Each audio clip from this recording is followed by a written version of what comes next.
Hello, BookTube. I have another ramshackle, rambling Irish stew video for you. A number of you seem to be okay with me doing these, where I just throw everything into a pot and talk about whatever's up foremost on my mind at the moment.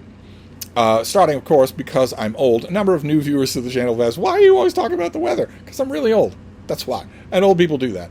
Trust me. You have two choices when it comes to somebody as old as I am. You have two choices. The weather or my daily aches and pains. Trust me, you want the weather.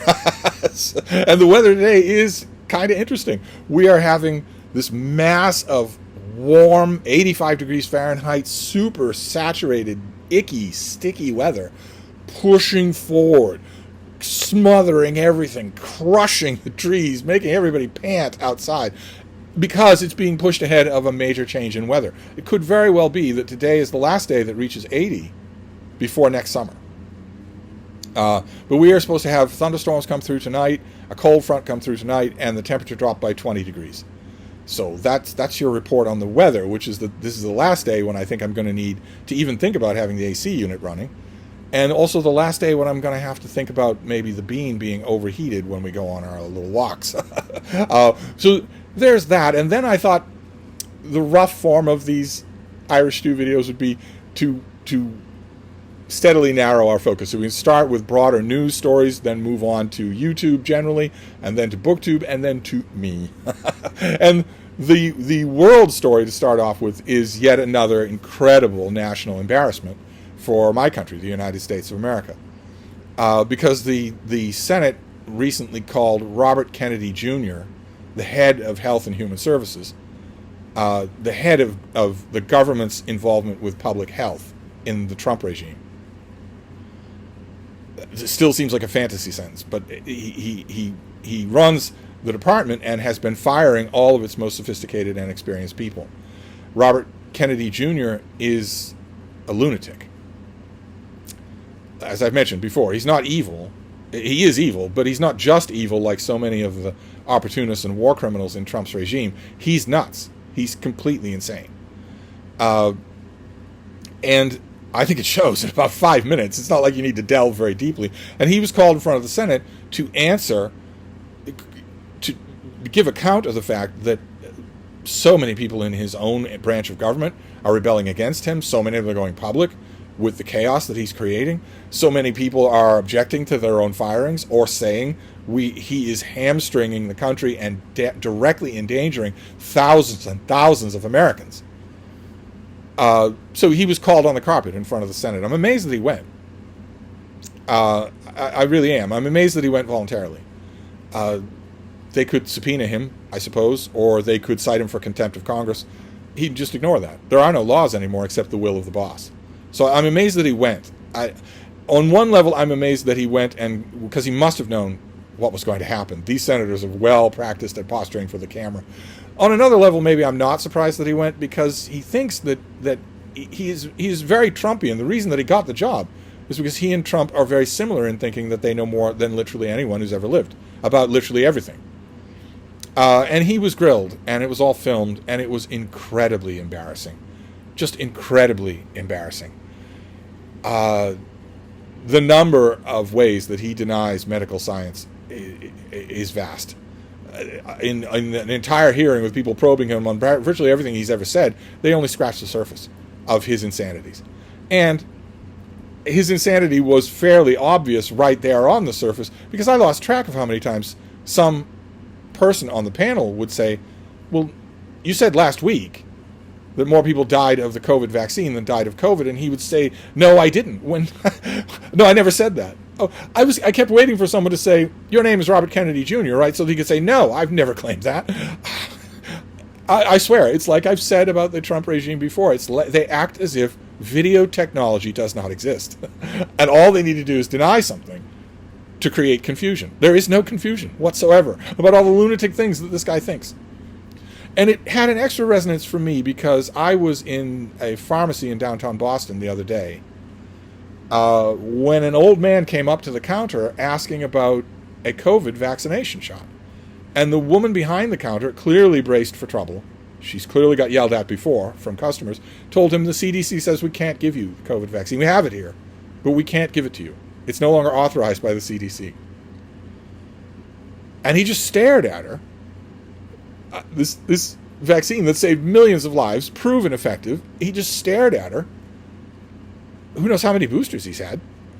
Who knows what kind of peace of mind it gives him? Who knows how much it's lessened his own symptoms if he gets COVID-19? And then, to be courteous, he just walked away. But he'd taken maybe one step when he said to himself, but loud enough for everybody to hear, "That's insane." I agree. And I saw it. I heard him say it right there. I was standing right there. And I do agree. Massachusetts has done a carve-out of its own.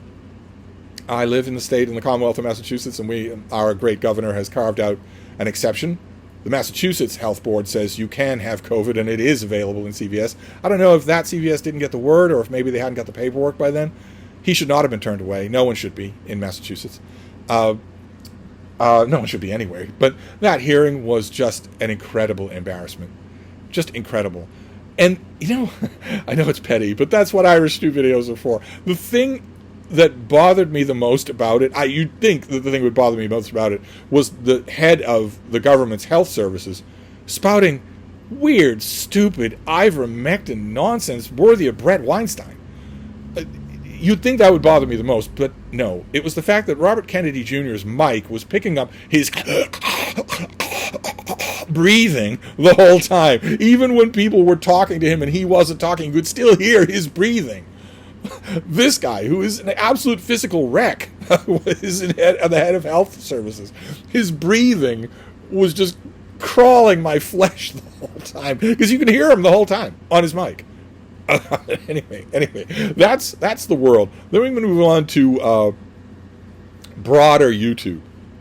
And here I have a positive and a negative, or two positives if you like your vindictiveness. You got a little vindictiveness. The negative would be the continued fallout from this story that was broken in Wired magazine about Democrat YouTube influencers like David Pakman and Brian Tyler Cohen getting slush money from a dark money fund that nobody knows about. Nobody knows who pays Chorus. Nobody knows where that money comes from. Nobody knows the donors or what their political views are, or what conversations were had in back rooms saying, well, sure, I know what the contract that you're going to draw up says. I'll watch it very carefully. But I'm handing you $50 million, and in exchange for $50 million, here's what I want you to talk about. Or, as I mentioned last time, not talk about. Here's what I want you to not talk about. And that has been roiling parts of the internet ever since it broke last week. And the creators who are part of Chorus have been trying to defend themselves. A lot of them have been. Some of them have been silent. If Chorus was only giving you $250 a week, then probably you would be silent. But some of the bigger ones, Brian Tyler Cohen and David Pakman especially, have been more vocal. Brian Tyler Cohen called Taylor Lorenz, the reporter who broke the story, an internet troll. When she says in her story that Wired and Wired's legal team have looked over the contract. They have a copy of the contract. That's not trolling. Trolls don't have any facts behind them. But far worse than that, the thing that I wanted to mention in this Irish stew is David Pakman, who might probably be familiar to a lot of you. Probably a lot of you have watched his content. I watched his content years and years ago, until he spent 3 months steadily telling his audience that no matter what you think, Donald Trump will never be the nominee for the Republican Party for president. And that's when I unsubscribed. And whenever I have poked in after that, I've noticed that his style of delivery has codified into incredible condescension. He speaks. I'm not talking about the things he says. I'm talking about the way he talks. He talks as if you are unruly children, and we need to make this plain. Okay? Now I'm going to move on to my next declarative sentence, and I hope it's clear enough. Just pure condescension, pure hatred for his audience, which is unfortunately a recurring feature in YouTubers who get more than 1 million subscribers. That tends to be the thing that defines them, is that they hate their audience. And in a recent defense, he's done everything wrong. His defense of the story, his response to the story, has been wrong in every single particular, including threatening to sue the reporter who brought it to light. That is as clear a sign that you've lost the argument as I could imagine. But in addition to that, in a recent video where he was trying to defend himself, he made a little bit, I don't know what he was thinking, of pretending that he isn't even sure how to pronounce the name of the influence group APAC. Said APAC? IPAC? I don't even know how to pronounce it. That's how innocent I am. I didn't believe until, of course, no mention is made of him receiving money directly from anybody in the Wired piece. All of that is, methinks not us protest too much. But I didn't believe that he was directly paid by the Democratic National Committee, and I especially didn't believe he was directly paid by AIPAC until that moment. I still have not seen any documentation. No one has done a deep dive on it. But when he did that little riff of AIPAC, IPAC, I don't even know how to pronounce it. The minute I saw that on his channel, my first and only thought was, AIPAC pays you. That is just too stupid and desperate.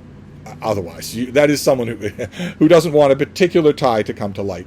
So that is the negative, but I want to show you something positive as well. And the positive is a channel called Right Choice Shearing. Believe it or not. Like I said in many an Irish Stew video, I spend a lot of time online. I am extremely online.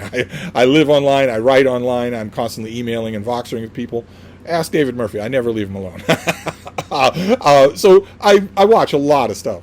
And there is a channel called Right Choice Shearing. And their job is to go and shear sheep, overgrown sheep. Or, in the case of the video that I'll link down below, alpacas. And you wouldn't, maybe you're cut different than I am. If you had described this to me a year ago and said these videos are not, there's no way that, if you'd said a year ago, I know what it sounds like, but you're going to find these hypnotic, I would have said, you're nuts. But the young woman who does the shearing is so professional with what she does and so knowledgeable about what she does that you'll binge these videos. I swear you will. It's incredible to watch. Incredible. Also satisfying. Like in the latest video, the one I'll link down below, she encounters a farm that has 2 alpacas that have not been sheared, probably in their whole lives. So they're carrying around 25 pounds of extra growth. And that's not good for them. It's not healthy for them. It's overheating. They're full of vermin and sticks and rocks and whatnot. And it's her job to shear one of them. And she does, and it's incredible. It's incredible to watch. You wouldn't think so. I'll put it out there and maybe it will intrigue you. But anyway, that is broader YouTube. And then we can move to BookTube. I want to reissue a recommendation here, and I'll leave a link to it. Robin Song Reads is doing a very passionate read-along of Moby-Dick, his favorite book. He's now done 2 of them. He sits in a nice, comfy leather chair with a pillow on his lap and a book on the pillow, and just enthuses his way through another chunk of Moby-Dick. And it's wonderful to watch. Just wonderful to watch. It's not the final word on Moby-Dick scholarship, of course. He hasn't read any Moby-Dick scholarship. Instead, it's the final word on a passionate engagement with the text. The second episode, which I'll link to down below, was every bit as spellbinding as the first, so I wanted to include that. Then Joseph Reeds did a rundown of his reading, but a prominent feature in that was a spotlight on Warren Murphy, and specifically his Digger books, which are a bit of an acquired taste, but how wonderful that Joseph likes them. They will grow on you if you can find them. They will grow on you. They are very entertaining. So that was really neat to see. And then there's Bren Booth-Jones, another one of our deep thinkers on BookTube, did a video, just a plaintive confessional video about how many reading projects he has going, how many stacks of stuff he has going. And it's a terrific video, and he raises a question that I will pass along to you as well, which is, what about you? How many books do you have, as it were, on the go? And how much headway are you making in any of them? Is the pile of books that you have on the go actually hampering your reading of any of them? It sounded to me from his video like it was hampering his reading. That that's the time when you cut down on your reading projects, I would say. But I'll leave a link to the video, see what you think, see what you want to tell me. And then we can move to me. We can finish up with me. So what have we got for me? I recently got, I mentioned it vaguely on this channel, a fairly large deadline project, very good money, writing promotional copy for a literary festival. All the copy and all the sidebars, so about 70 pages of text and the commensurate amount of research, because I didn't know anything about half the stuff that was on the table of contents. I got that, and I've been pondering it and thinking about it and picking at it and pecking at it around the edges, and sometimes it's been weighing on my mind, so I didn't feel like I could make more than 2 videos in that day or whatnot. And recently I decided to just do it. Just do that whole project. Just do it at a shot, rather than let it hang over me anymore. So my editors are going to get a very pleasant surprise to start a business on Monday. And I did that, hence the flood of videos today, because I'm feeling chipper and far more conversational. So that is good to get that weight off my shoulder, and 6 months, 6 years, 60 years from now, I'll get the check. Then there's the ongoing drama that is throwing all of you into turmoil, and I made things worse yesterday on my world-famous Instagram account. The ongoing drama is the fact that Steve liked a subtitled black and white foreign French movie, The Stranger, an adaptation of a novel by a philosopher, which has led several hundred of you to say, who is this person? What has happened here? And I didn't make things any easier on that front yesterday when on Instagram I posted a picture of me petting a cat. So I just wanted to update you. I have fallen out of... I have stopped compulsively watching Nuremberg. I was watching that alongside The Stranger, and I have stopped compulsively rewatching it. I think I'm done with Nuremberg. I really enjoy parts of it, but you know, the thing that eventually just cooled my ardor about it is Rami Malek. I guess I'm not cut out to be a fan of his. I honestly got to the point watching and rewatching Nuremberg where I was dreading the scenes that he was in. So that has thrown all the concentration onto The Stranger, which I've watched twice since the last time I mentioned it. I don't know. I think I've watched the whole thing maybe 11 times so far. I love it. I think it's just fantastic. I have no idea if the critical world is going to love it. No idea if the movie-going audiences are going to love it, but I do. So that drama is still going on. And then what other dramas in my frail shut-in life? Oh, the phone. Yeah. I had an iPhone, an old iPhone, like an iPhone 6S or something like that, and something was wrong with the charging port. So it would take a charge, but only if I really played with it. It needed weight. I needed to turn it upside down or put something on top of it to really wedge the charger in there, and then it would start to charge, but not casually. And even that arrangement would sometimes fail. I would think that it was charging. I would go away for 2 hours. I would come back and it had slipped an inch and wasn't charging anymore. So although nothing else was wrong with that phone, I couldn't figure out. I used everything I could think of to clear out that charging port. I couldn't figure out a way to make it charge reliably. So I realized that I needed a new phone. I don't use my phone much, but you do need a working phone. So I thought what any Apple fanboy would think, I'd just buy a used iPhone. I even put out a call for a used iPhone on this channel. If anybody has an iPhone that works, that they don't use anymore, maybe they've upgraded. I thought, I'll buy a used iPhone. I don't need the latest thing. And it will be an expense. It will be $350 to $400, something like that. And I just had it in the back of my mind while I was continuing to fiddle with the little iPhone that I had. And then I thought, well, you know, you hardly ever use your phone. Really, you hardly ever do. You don't bring it with you to many places. You basically use it to make the occasional phone call, maybe 2 phone calls a month, and you use it to take pictures of books at the Brattle, and otherwise no. So why buy an iPhone? Why pay extra for the name? Why not just get an Android phone? So I did. I spent $130 on a Samsung Android phone. USB-C charging, so I didn't need an extra charging cord. Handy thing with a nice hefty size, and I didn't have it more than a week before it started misbehaving, and would not take instructions to the contrary. Started to turn on when I wasn't turning it on. Started to power up when I had powered it off.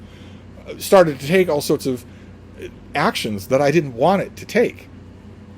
And in case you're wondering, in case some of you are thinking, well, it's just that you're really old, so you don't know technology, I ran it by Christopher Russell, who's very young. And he noticed himself, well, that's odd. I turned that setting off and it's still doing it. That's odd. That is not you. So, eventually I realized I am an Apple fanboy for a reason. It's the chicken and the egg type thing. I became an Apple fanboy because Apple technology works for people like me who aren't tech savvy. It works reliably every time. And that, I firmly believe, is part of what you're paying extra for, not just the branding. So I realized I need to stop using this Android phone as soon as possible and get an iPhone. Now, I kind of had my mind set on the iPhone 13 Pro Max.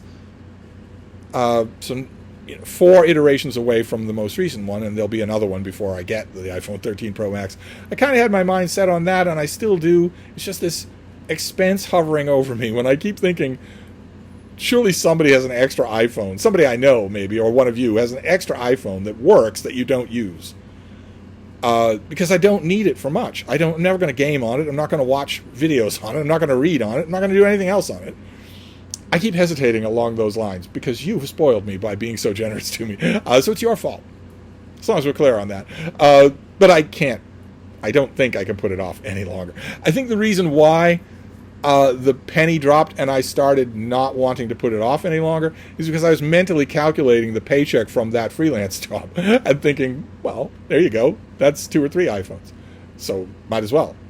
But that pay's not here yet. This is the kind of bad thinking about money that I've been doing my whole life. That pay isn't here yet. It's not going to be here for a long time. I doubt I'll see that pay by the end of the year. So, I don't know. I should just bite the bullet. I know that. When it comes to Apple technology, I should just bite the bullet. Every time that I've ever done that, David Murphy, the aforementioned David Murphy, finally did the final effort to convince me that instead of filling the cabinets here at Hyde Cottage with $30, 20-year-old tech just because it's a great deal, I should spend real money on relatively modern tech that will work and that is good for a long time. I should buy for the future instead of looking to the past. And that is true. And every time I've done that, every time that has felt like a bite, it's felt like a little pinch, and then I've got over it and been glad that I did it. I know I'll feel the same way about an iPhone. I just haven't done it yet. That's all. I will give you an update in the next Irish Stew video. It's the hardest thing in the world for me to get me to pull the trigger on a major purchase. Hardest thing in the world to do. But anyway, so that is the drama, and then we can get to books. I can mention a couple of books that I can give as things that I've been reading lately, and also a cautionary tale. The cautionary tale comes from a viewer that I if you're watching, I'm very grateful, and I will email you today to tell you so. But the cautionary tale is this. This is volume 11 of Samuel Eliot Norson's History of the Naval Operations of the U.S. in World War II, and I mentioned in an earlier video that I found the whole set at the Brattle except for volume 11, and that I now need volume 11, and this is a duplicate.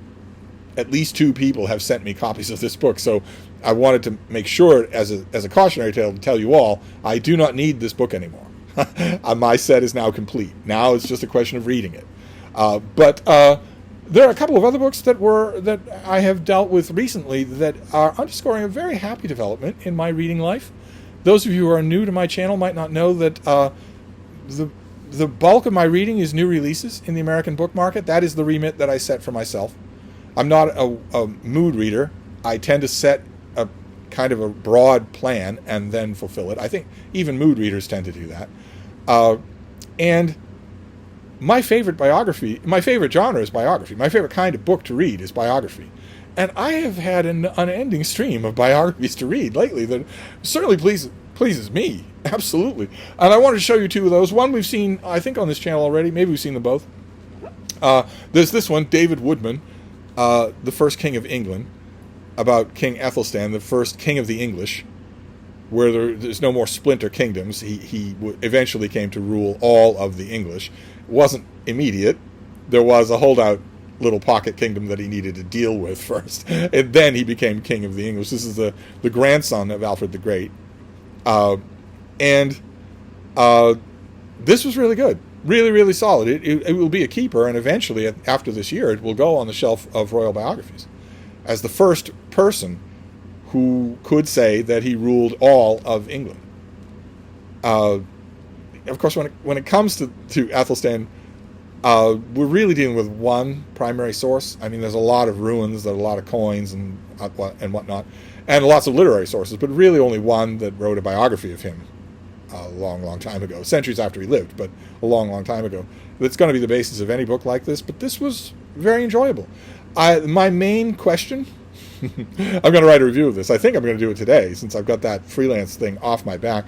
My main question is, do I remember how to get that combination of an A and an E on a MacBook? I know how to do it on an iPad. On an iPad, you just long press.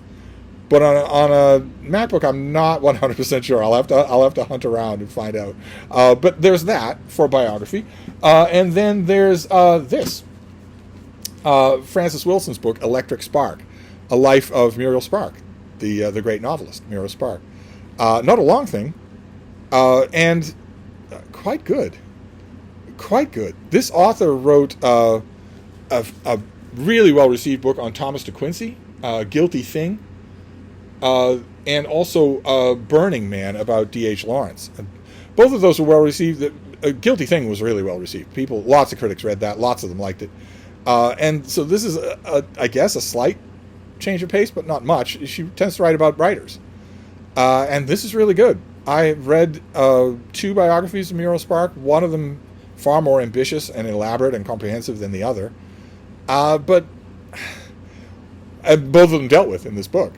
This one seemed to have a lot more spirit to it. I'm going to give it another read, but later on. This comes out at the end of September. But this is a very pleasing thing that I am all throughout 2025 being able to read a string of really good biographical stuff. The next big one on my roster isn't strictly biographical. It isn't strictly a biography. It's a big new letter collection of John Updike. So that'll be interesting, and I bet that gets reviewed. I bet this Muriel Spark book gets reviewed too. Not sure about the First King of England, but Muriel Spark, yeah, she could get reviewed. But anyway, those are books. Those are some books. Aside from BookTube events, those are some books, and that wraps this up.